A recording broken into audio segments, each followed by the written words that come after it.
नमस्कार, मैं कुसुम राणा और आप देख रहे हैं देवभूमि न्यूज। आज कारगिल विजय दिवस के इस अवसर पर हमारे जाबाज सैनिकों की वीरता, शौर्य और बलिदान को याद करते हुए मातृभूमि के अमर शहीदों को हमारा शत शत नमन। हमारा झंडा इसलिए नहीं फहराता क्योंकि हवा चलती है, बल्कि ये इसलिए फहराता है क्योंकि हमारे जवान जो देश की सरहदों में खड़े रहकर हमारी रक्षा करते हैं, अपनी एक एक सांस में देश के लिए जीते हैं और आखिर में बिना किसी भय के सीना चौड़ा कर देश के लिए कुर्बान हो जाते हैं। मेजर सोमनाथ शर्मा ये वो वीर जवान हैं जिन्होंने देश के लिए हंसते हंसते अपनी जान न्यौछावर कर दी। मेजर सोमनाथ शर्मा को मरने के बाद उनकी वीरता के लिए परमवीर चक्र से नवाजा गया। आपको बता दें कि वो परमवीर चक्र पाने वाले देश के पहले योद्धा थे। परमवीर चक्र विजेता मेजर सोमनाथ शर्मा का जन्म 31 जनवरी 1923 को कांगड़ा जिले में हुआ। भारतीय सेना के कुमाऊं रेजिमेंट की 4वीं बटालियन की डेल्टा कंपनी के company commander major Somnath Sharma ने 1947 में पाकिस्तान के छक्के छुड़ा दिए थे। मेजर सोमनाथ शर्मा के खून में ही देशभक्ति थी। उनके पिता अमरनाथ सिंह और उनके कई भाइयों ने सेना में अपना योगदान दिया है। अपनी स्कूलिंग नैनीताल के शेरवुड स्कूल से पूरी करने के बाद वे देहरादून में स्थित Princess of Wales Royal Military College में इनरोल हुए।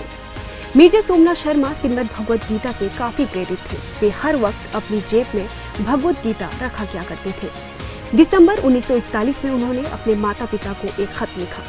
खत की पंक्तियां कुछ इस प्रकार हैं। मैं अपने कर्तव्य का पूर्ण तरह पालन कर रहा हूँ। यहाँ मौत का कुछ डर जरूर है, परंतु जब मैं गीता के उस वचन को याद करता हूँ तो मेरा भय मानो खत्म हो जाता है। भगवान श्री कृष्ण ने कहा है कि आत्मा अमर है तो क्या फर्क पड़ता है कि शरीर रहे या फिर नष्ट हो जाए। पिताजी, मैं आपको डरा नहीं रहा, लेकिन अगर मेरी मृत्यु हो जाती है तो मैं आपको यकीन दिलाता हूँ कि मैं एक सम्मानित और बहादुर जवान की मौत मरूंगा। मरते वक्त मुझे मौत का कोई गम नहीं होगा। बस आप सभी सकुशल रहे और प्रभु आप सभी पर अपनी कृपा दृष्टि बनाए रखे। 1947 में जब देश आजाद हुआ और भारत से पाकिस्तान का विभाजन हुआ तो पाकिस्तान द्वारा 22 अक्टूबर को कश्मीर घाटी में आक्रमण के जवाब में भारतीय सेना के सैनिकों का एक बैच तैनात किया गया।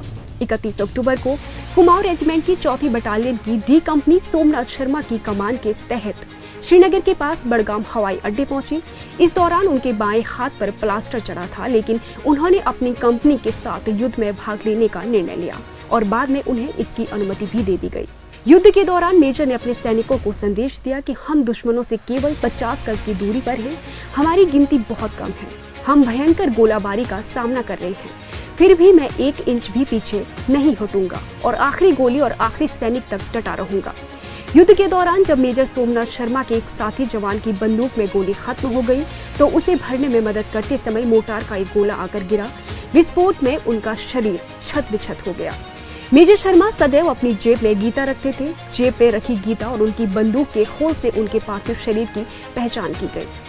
उनके बलिदान से सैनिकों का खून खौल गया। उन्होंने हमला बोलकर शत्रुओं को मार भगाया।